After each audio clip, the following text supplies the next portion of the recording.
Ladies and gentlemen, hello and welcome to this edition of our global webinar series. Today you will hear a product launch retrospective. My name is Alexander Nebel. I'm a field application engineer in Europe and I will moderate the webinar today. We are very pleased that you find the time to join our webinar. Presenter today is David Adeeb, our senior technical marketing engineer. With this information, I hand over to David. Hello David, thank you for your time today. Please tell us a little about yourself before you begin your webinar. Hi, good morning, Alex. Good afternoon to you, everyone. My name is David Adeeb, and as Alex indicated, I am a senior technical marketing engineer here with KEMET in Florida. I have a bachelor's degree in electrical and electronics engineering, and I also have a master's degree in business administration. I've been with KEMET since April of last year, 2020. And I have a combination of about 15 years of experience in engineering, manufacturing, operations, and also in marketing. Without further ado, let's jump into today's presentation and agenda. So the first thing we're going to cover today is the automotive grade supercapacitors, and then we're going to move on to the next launch, which is the R53 X2 film capacitor. Since we'll be kind of tight on time, I won't have time to cover all the product launches that KEMET launched in the third quarter, Q3 of this year. So we'll just make some brief mentions of other launches as well. And then we'll provide you with some resources that you can go to after the webinar to get some more information. So the first thing we're going to cover today is our supercapacitor, automotive grade supercapacitor series. This launch was launched on August 31st of this year. And basically there are two series that were included in this recent launch. One is the FMD series and the other one is the FU0H series. Both series were actually realized or came to fruition through the enhancement of manufacturing processes, design, and some material upgrades as well. Basically, just to name a couple of differences between the different series. Both series, first of all, are available at 5.5 volt rated voltage. The FMD series is available up to 0.33 farad, whereas the FU0H series is available all the way up to 1 farad. Both series will give you will deliver 1,000 hours at 85 degrees C with a 85% relative humidity, and their operating temperature range is the same pretty much from minus 40 degrees Celsius to plus 85 degrees. The FU0H series, however, gives you an operational lifetime of up to 4,000 hours, whereas the FMD series gives you an operational lifetime of up to 1,000 hours. Both of these series are tested and certified for high durability against vibration and mechanical shock.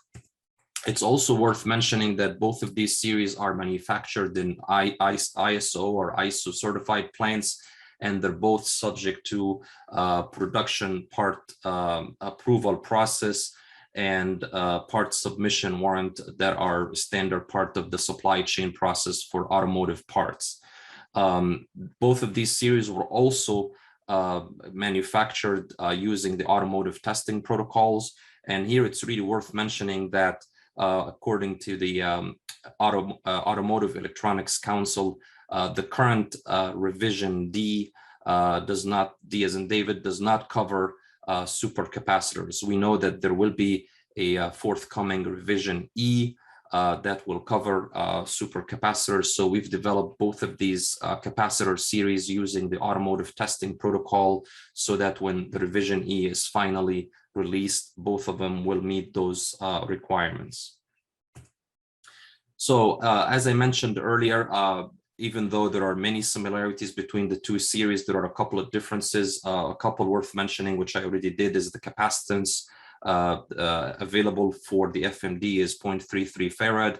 For the FU0H series, it's 1 farad, but also the ESR differs between the two. So the FMD will deliver ESR of 25 ohms, whereas the FU0H series will deliver 10 ohms.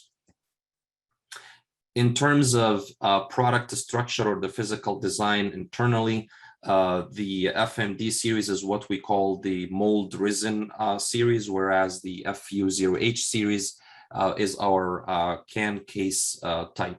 So let's talk a little bit about the internal structure. So as you can see here on the screen, the FMD series is basically consists of a stacked basic cell that is clamped by two terminal plates, and those two terminal plates also serve as the external electrodes of the capacitor. Those plates are covered with a resin mold, and as you can see, they're clamped, or the basic cell is clamped between the two terminal plates. Now, with the FU0H series, it's very similar internal design. The only difference is the basic stacked cell in there is actually caulked to the outside casing of the capacitor. It's worth noting, however, that the basic cells of the two products, the basic stacked cells of the two products is actually very similar in terms of design. So let's move on to the benefits of both of these series. Well, both of these series are, noted for high performance capabilities, long life, and high reliability under harsh environments. So as I mentioned earlier, both will deliver 1,000 hours at 85 degrees C with a 85% relative humidity. It's also worth noting that the available voltage, which is 5.5 volt for both series, is the industry's first capacitor. For the FMD series, as I mentioned earlier, it's 1,000 hours lifetime, and the FU0H series is 4,000 hours, which is the longest lifetime in the industry that we know of today. Both are guaranteed for vibration, mechanical shock, and temperature cycling.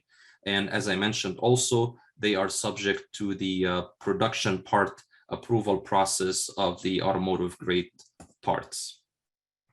So what applications can be suitable for either one of those two series? Well, those two series of supercapacitors are intended to be or used as a backup power source for low DC voltage circuits where the current is 500 microamps or less.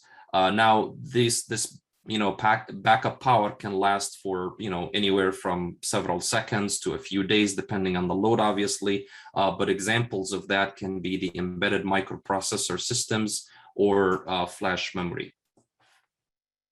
For automotive applications, they can also be used in central gateway, ECU, the ADAS system, the autonomous driving as well. So the whole idea is to use them as basically a backup battery in case the main power to the system is lost, to mitigate the risk of total power loss.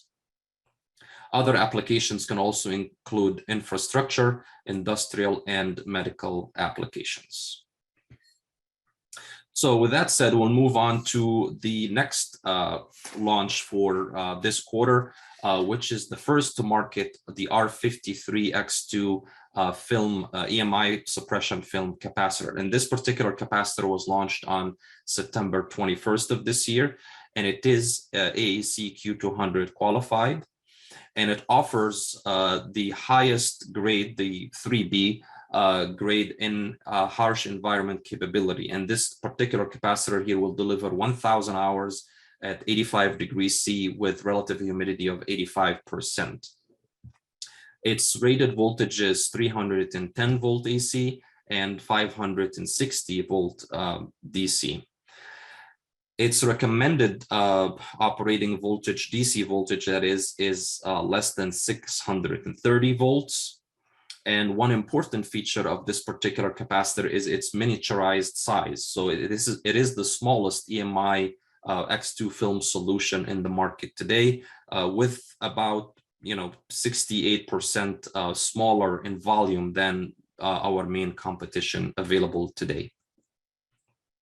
Some of the characteristics of this capacitor is its available capacitance range. So it's available from 0.1 microfarad all the way to 22 microfarad. And as I mentioned earlier, it has a voltage range of 310 volts AC up to 560 volt AC, and its operating voltage is for DC applications.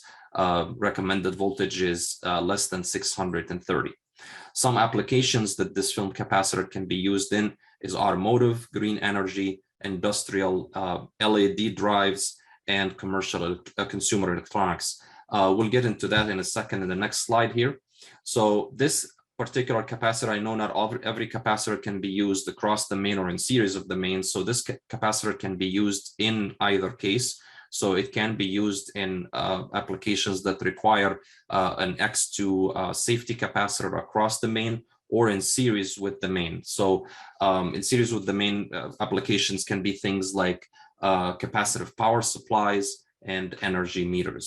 It can also be used in DC applications for EMI suppression purposes. And the charts here on the right show you basically where this capacitor can be used in a circuit. So as I mentioned earlier, we can't cover all the launches that we have launched this quarter. So we'll just make some quick mentions here. There are about 5 other product launches that KEMET launched in this quarter. The first one is also a film capacitor, the R71H, which was launched on August 11th of this year. The second one is the Connect technology, or the C0G dielectric with Connect technology. That's a ceramic capacitor that was launched on August 30th. And then the SCR and SCT chokes, those were launched on September 2nd. And the MilPerf 32535, the 50 volt extension, that was launched on September 14th. And finally, the MilPerf, the 123T level extension, which will be launched here in a couple of days' time on September 29th. So where can you go to get some more information about these launches? Well, to make it simple, I just indicated here or included one link that you can go to. So if you go to KEMET's main website, under new products, you'll see all the listing of products that KEMET has launched in this quarter, and you'll also see some helpful links that can take you to read some more information about the products as well. With that said, that brings us to the end of our presentation. So thank you very much for your attention. Alex? Yes, David, thank you for your presentation. Again, it was very interesting also for me to see what we have as news. And there are some series which I really nearly forgot that we have it, because we have now so many products. At the moment, we have no questions. And to all the audience, if you have some questions, please use the Q&A function or the chat function to write down your question. Until we have some questions, just for me, David, do you know SMD supercapacitors for automotive? Which voltages do we offer? Which I'm sorry, what was that? Voltage? Yeah, is it 5.5, or do we also have? Yeah. Okay. Yes, it's both of the series are available at 5.5 volts. Yes. Okay, great. But there's no SMD version yet for automotive, right? No, not yet. Okay. And the next point maybe is something regarding or related to the R53 series, because also for me sometimes I'm wondering the advantages. What would be the most advantage, the most benefit of this item in comparison to all our other X2 capacitors we are offering? It's really, as I mentioned in the presentation, it's miniature size. So this capacitor is about 68% smaller in volume compared to most of our competition out there. Okay, and as far as I know, it's also its features that offer reliability under harsh conditions. So that's also one main feature of this capacitor. I'm sorry to interrupt. Go ahead. No, sure. It's just to understand. And as far as I know, they are not, here's written first to market. There are no competitors who have this small case sizes with this values in capacitance and voltage, right? Correct. Not at this size. No. Correct. Okay. So we're So actually we're actually the first to market with the capacitor that is miniaturized, that offers these kind of characteristics. Okay, great. Because sometimes for those who know it, we have a large portfolio in film and EMI suppression capacitors and different sizes. And sometimes it's also for our customers not easy to see the main advantage. But here we can see the most benefit is the smallest case size. So in case you have space critical applications, then this could be the best solution for you. Correct. This would be definitely suitable for applications that require a reliability under harsh conditions, as well as, if the application is space constrained, this film capacitor here would be ideal for use in those applications. Correct. Okay. Good point. So as FAE for automotive customers, I'm very happy with today's presentation and products we have seen. So there's a strong direction for automotive products, but as well, we do have industrial and other products available. And the link that I provided at the end of the presentation, the new products section on the KEMET.com website includes not only these products, but includes pretty much all new products that we've launched also in the last 6 to 9 months or so. So definitely heavy content on the automotive side, but you'll also be able to see a list of all the other products that we've launched as well. Okay, so I can see now 2 questions that just came in. So the first question is, where will be the factory location for the supercapacitors and the film capacitors? The supercapacitors, I believe they are manufactured in somewhere in Eastern Europe. I'm not sure exactly where. And the film capacitor, I'm not sure actually. I don't know where the manufacturing location. I do want to say Mexico, but don't quote me on that. I don't remember off the top of my head. I don't know if you know, Alex. I'm not 100% sure about the separation between what is in our European factory, what is in our other factories. So I'm also not 100% sure regarding this question. It might be Italy, but I'm not sure. And also the other question is very interesting. So the most heard customer question, can we get, or I would just say, can we get samples for those products? Yes, absolutely. Samples are available of both capacitors, both capacitor series, the supercapacitor and the R53 X2. And those samples can also be ordered using basically the same link here that I have. So if you go to that link, you will see you can click on the capacitor name itself, and that will take you to where you can order samples from a supplier or distributor in your region, depending on where you are. Okay. So with this, I think we have no more questions for the moment. So if there are still more questions, please do not hesitate to ask us directly or your local KEMET or YAGEO sales support, and or contact us directly. You've seen the email address of David at the beginning. Or you can use our online tool on the web page. It's easy to get someone on the phone. And with this, David, I want to say thank you for your time today. Thank you for the presentation, and I hope to see you soon again. Thank you. Thank you to you, Alex. Thank you to all of our audience. See you next time. Okay, goodbye. Thank you. Bye-bye.